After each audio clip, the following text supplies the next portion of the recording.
Lisa Martinez had always been a night owl, scrolling through social media until the early hours of the morning. It was a habit that drove her roommates crazy, but she found the quiet darkness soothing after long days working at the advertising agency downtown. Tuesday night was no different, except for the video that would change everything. At exactly 1:47 a.m., Lisa came across a TikTok that made her blood freeze in her veins. The video was grainy and obviously filmed in low-light conditions, showing what appeared to be someone's backyard. The caption was minimal, just "found this on my doorbell cam," followed by a timestamp from 3 days prior. The footage started innocuously enough, just an empty suburban yard with a wooden fence, some overgrown bushes, and a small patio area with outdoor furniture covered in morning dew.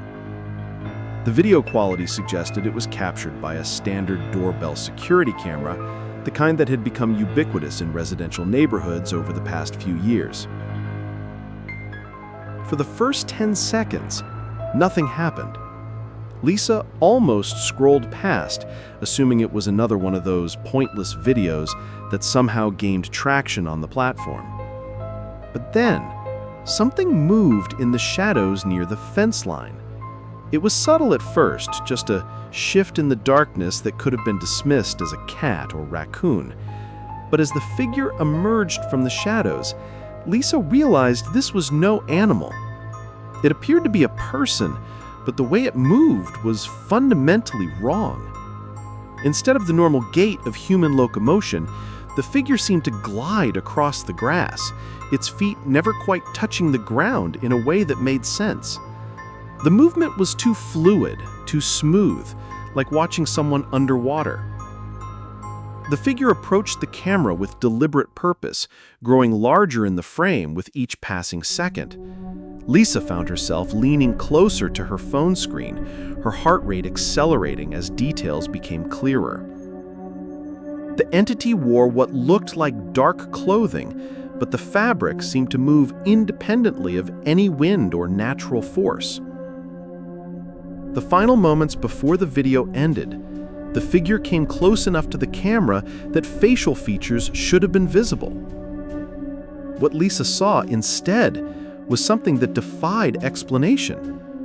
Where a human face should have been, there was only a smooth, pale surface with subtle indentations where eyes and a mouth might be.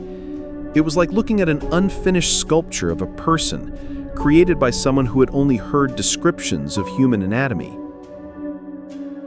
The video ended abruptly, leaving Lisa staring at her phone screen in shock. She immediately tried to replay it, but discovered that the video had vanished completely, not just from her feed, but from existence itself. The account that had posted it was gone, the video was nowhere to be found in her viewing history, and even the TikTok algorithm seemed to have no memory of it ever existing. Lisa spent the next hour frantically searching for the video, using every keyword combination she could think of: doorbell camera, backyard footage, gliding figure, unexplained movement. Nothing yielded results. It was as if the video had been surgically removed from the internet without leaving a trace. The next morning at work, Lisa mentioned the incident to her colleague Marcus, hoping he might have seen something similar. His reaction was immediate and unsettling.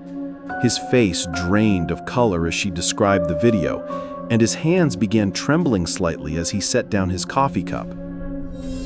"You saw it too," Marcus whispered, glancing around the office to make sure no one was listening. "I watched the exact same video last night around 2 a.m. Tried to show it to my girlfriend this morning, but it was completely gone. I thought I was losing my mind." Their conversation revealed that they weren't alone.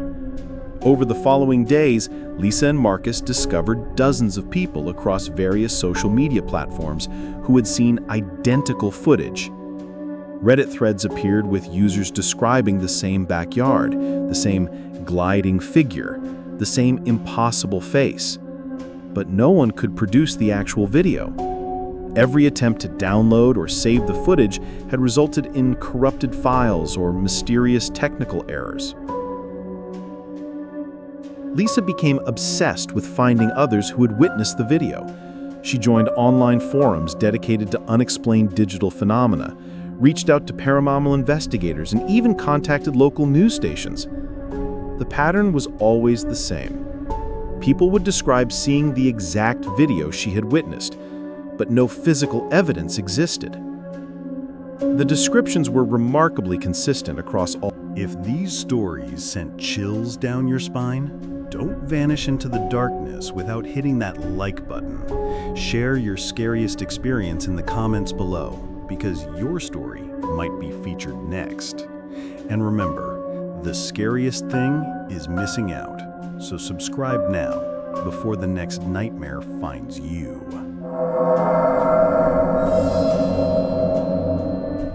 Ryan had been working the night shift at Harrison Office Complex for 3 months when he first noticed something strange on camera 7. The building was a typical corporate structure from the 1960s, 12 floors of aging concrete and flickering fluorescent lights that created an atmosphere of unease even during the day. At night, it felt like a tomb. The security office was located in the basement, surrounded by monitors displaying feeds from 47 cameras positioned throughout the building. Ryan's job was simple: watch the screens, make hourly rounds, and document anything unusual. Most nights, the most excitement he got was watching the occasional mouse scurry across the lobby floor. Tuesday, October 15th started like any other shift. Ryan arrived at 10 p.m., relieved the day guard, and settled in with his thermos of coffee and a paperback novel he'd been struggling to finish for weeks. The building was empty except for the cleaning crew, who would finish up around midnight and leave him completely alone until morning. Around 2 a.m., movement on camera 7 caught his attention. The feed showed the third-floor hallway, a long corridor lined with office doors and illuminated only by emergency lighting. At the far end of the hallway, barely visible in the dim red glow, stood a figure. Ryan leaned forward, squinting at the grainy black and white image. The person appeared to be facing the camera, standing perfectly still. He checked the other monitors to see if anyone had entered the building, but all the entrance cameras showed empty doorways. The cleaning crew had left hours ago, and the building's keycard system would have logged any entry. He decided to investigate. The elevator ride to the third floor felt longer than usual, each floor taking an eternity to pass.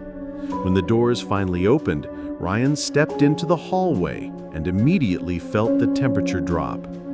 The hallway was empty, just as he expected, but something felt wrong. The air had a thickness to it, like the moment before a thunderstorm. Ryan walked to the spot where he'd seen the figure.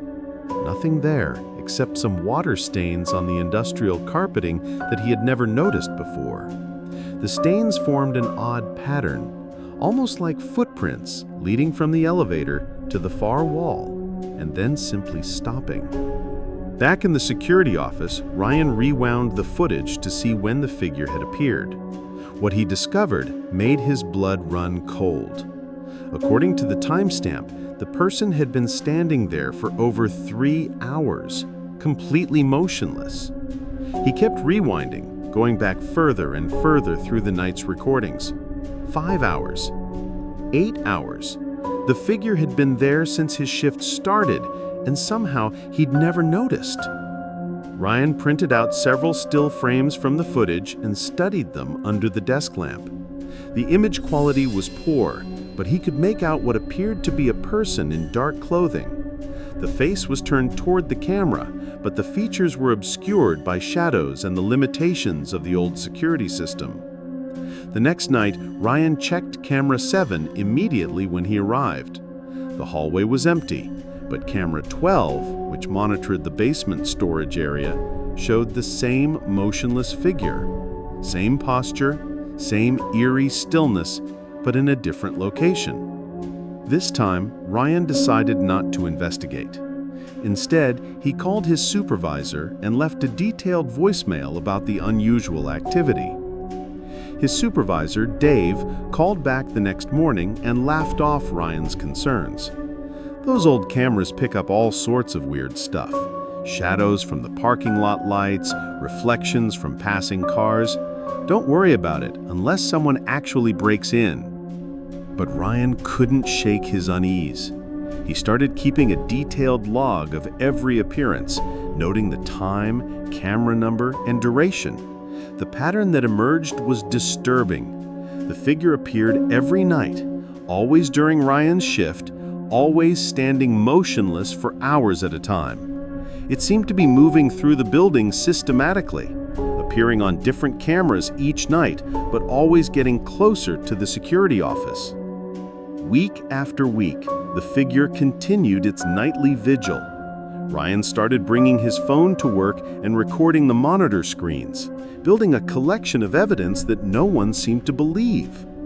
His girlfriend thought he was becoming paranoid. His friends suggested he find a different job. Even Dave threatened to write him up for filing excessive incident reports about technical glitches. The breakthrough came when Ryan realized the figure wasn't randomly moving through the building. It was following the same route he took during his hourly rounds, but in reverse. Whatever was appearing on the cameras knew his routine and was systematically visiting every location he checked during the night. Ryan started varying his patrol route, taking different paths through the building and skipping certain floors entirely. The figure adapted immediately, appearing on cameras that corresponded to his new routine, as if something was tracking his movements and staying one step ahead of him. The psychological toll was enormous. Ryan found himself checking over his shoulder constantly, jumping at every shadow and unexpected sound.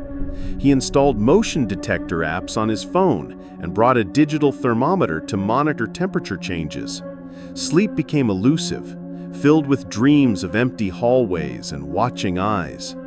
On his last night working at Harrison Office Complex, Ryan saw something that shattered his remaining courage.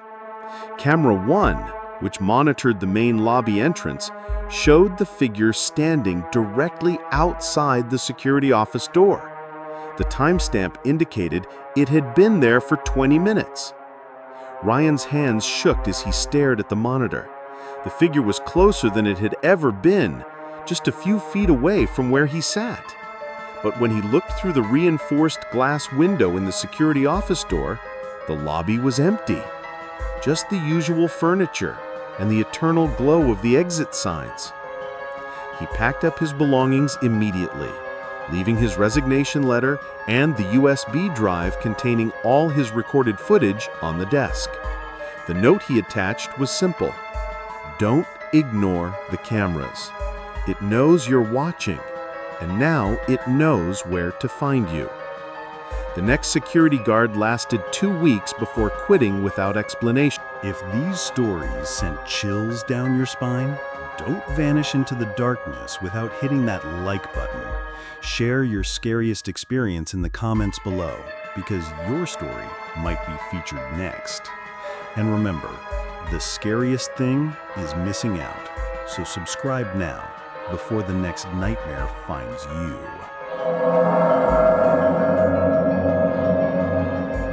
Alex Reeves discovered the channel during a late-night research session for his film studies thesis on found footage horror. He was supposed to be analyzing the cinematography techniques used in classic works like the Blair Witch Project, but his attention kept wandering to newer, more obscure content that pushed the boundaries of the medium. The channel appeared in his recommended videos, with no explanation for why YouTube's algorithm had suggested it. The name was simply a random string of characters, XK7N9M2P. No profile picture, no banner, no about section, no playlists. Just a bare-bones channel with 3 videos uploaded over the previous month, each with view counts in the double digits. The first video, titled Basement Recording 001, was 8 minutes and 37 seconds of what appeared to be amateur urban exploration footage. Someone with an unsteady hand was filming their investigation of an abandoned house, moving through empty rooms and documenting the decay left behind by years of neglect. Water damage had warped the hardwood floors, graffiti covered most of the walls, and broken furniture lay scattered throughout the space. What caught Alex's attention wasn't the visual content, which was fairly standard for the urban exploration genre, but the audio track. Underneath the expected sounds of footsteps echoing through empty rooms and the occasional creak of settling wood, there was something else. A low, constant humming that seemed to follow a specific pattern, almost like Morse code, but not quite matching any standard communication system Alex recognized. He found himself listening to the audio multiple times, trying to decode the meaning behind the rhythmic humming. The pattern was too consistent to be random background noise, but too complex to be easily interpreted. Alex even ran the audio through spectrum analysis software, hoping to find hidden frequencies or embedded messages, but the results were inconclusive. The second video, Basement Recording 002, showed the same abandoned house, but from different angles and with more focused exploration. This time, the camera operator descended a set of wooden stairs that led to a finished basement Alex hadn't noticed in the first video. The space was surprisingly well preserved compared to the upper levels, with dark wood paneling on the walls and industrial carpeting that had seen better days but remained intact. In the center of the basement sat an old television set, one of those bulky models from the 1980s with rabbit ear antennas and fake wood grain paneling. The TV was powered on, displaying nothing but static across its screen. But the same humming sound from the first video was now clearly emanating from the TV's speakers. The camera lingered on the static for the entire duration of the 8-minute recording, never moving or changing angle. Alex watched the static intently, convinced that patterns might emerge if he stared long enough. Occasionally, he thought he could make out shapes forming in the white noise, but they disappeared before he could identify them clearly.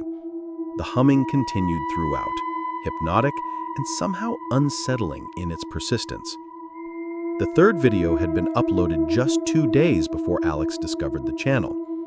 Basement Recording 003 followed the same format as its predecessors, starting with the exploration of the house's upper levels before descending to the basement. But when the camera focused on the television this time, the screen was no longer showing static.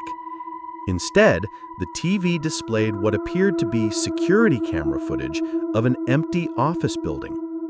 Multiple angles cycled through automatically, showing hallways, break rooms, and cubicle farms devoid of human activity. The timestamp in the corner indicated the footage was recording in real time, though Alex had no way of verifying the accuracy of that information. Intrigued by the progression of content across the 3 videos, Alex subscribed to the channel and enabled notifications. He then forgot about it for several weeks while focusing on his thesis research and dealing with the stress of upcoming final exams. His phone buzzed with an upload notification at 3:33 a.m. on a Tuesday night in November. Basement Recording 004 had been posted just minutes earlier. Alex was exhausted from a late study session, but curiosity compelled him to watch the new video immediately. The familiar journey through the abandoned house played out exactly as before, but when the camera reached the basement television, Alex's blood turned to ice. The screen was displaying security footage of his own dormitory room, captured from an angle that should have been physically impossible. He could see himself sitting at his desk, illuminated by the glow of his laptop screen, which clearly showed the YouTube channel he was currently watching. The recursive nature of the situation was disorienting enough, but what truly terrified Alex was the realization that he had never created a YouTube account. He had never subscribed to any channels, never left comments, never even logged into the platform. Yet somehow this mysterious channel not only knew he was watching, but was actively surveilling his physical location. Alex slammed his laptop shut and spent the rest of the night lying awake. If these stories sent chills down your spine, don't vanish into the darkness without hitting that like button. Share your scariest experience in the comments below, because your story might be featured next. And remember, the scariest thing is missing out. So subscribe now before the next nightmare finds you.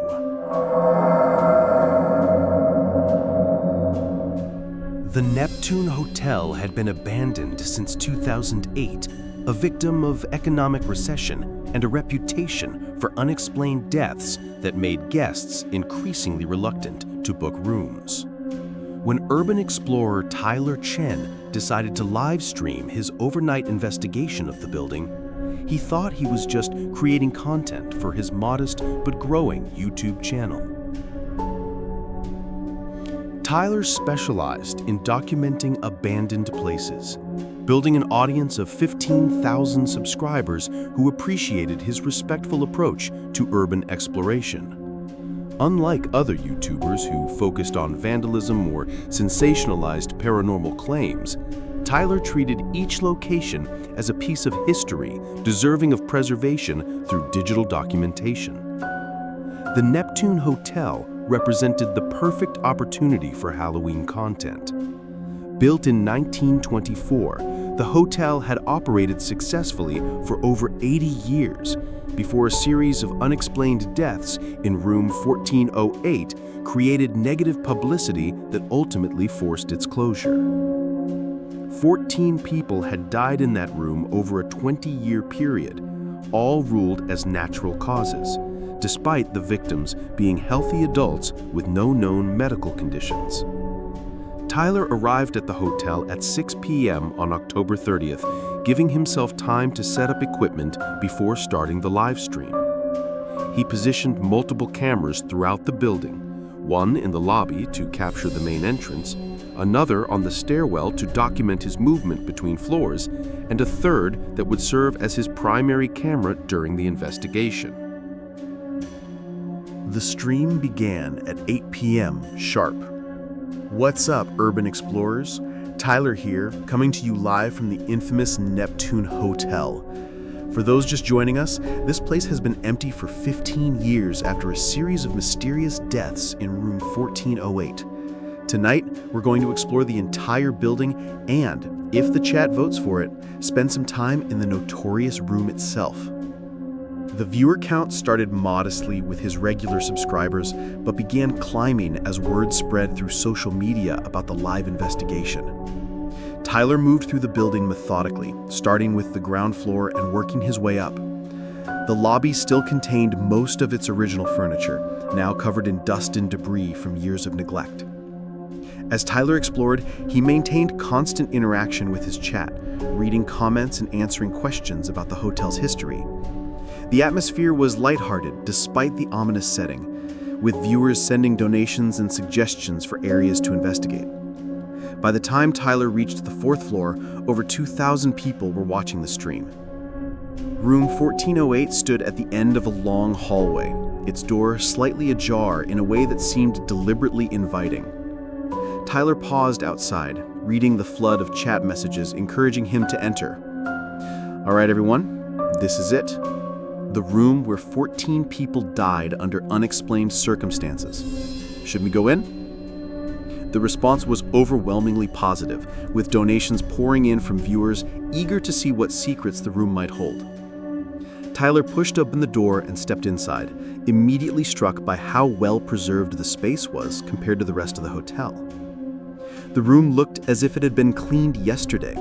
The bed was neatly made with fresh-looking linens, the curtains hung properly at the windows, and an old digital clock on the nightstand displayed the time as 12:07, though the display flickered occasionally.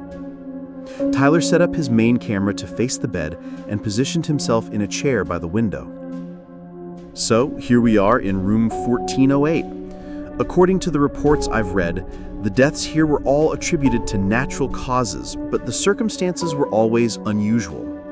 Guests would be found dead in their beds with no signs of struggle, no evidence of medical distress, and no explanation for what had happened. The stream continued normally for the first hour.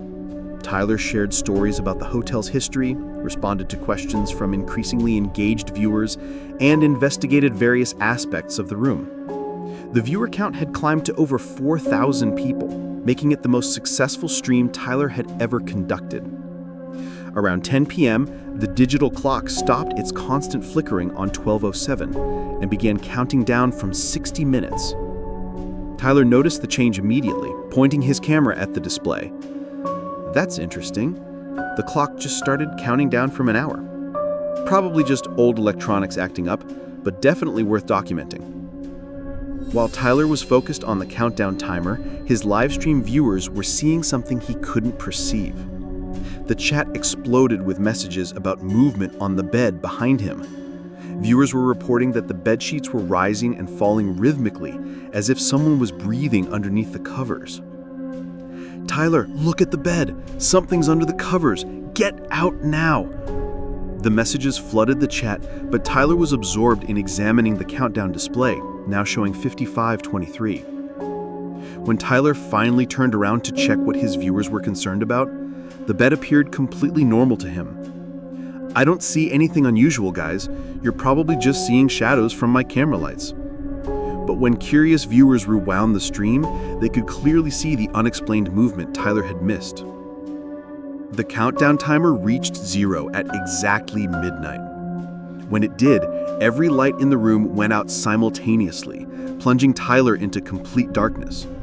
His camera automatically switched to night vision mode, bathing everything in that eerie green glow that viewers found both fascinating and terrifying.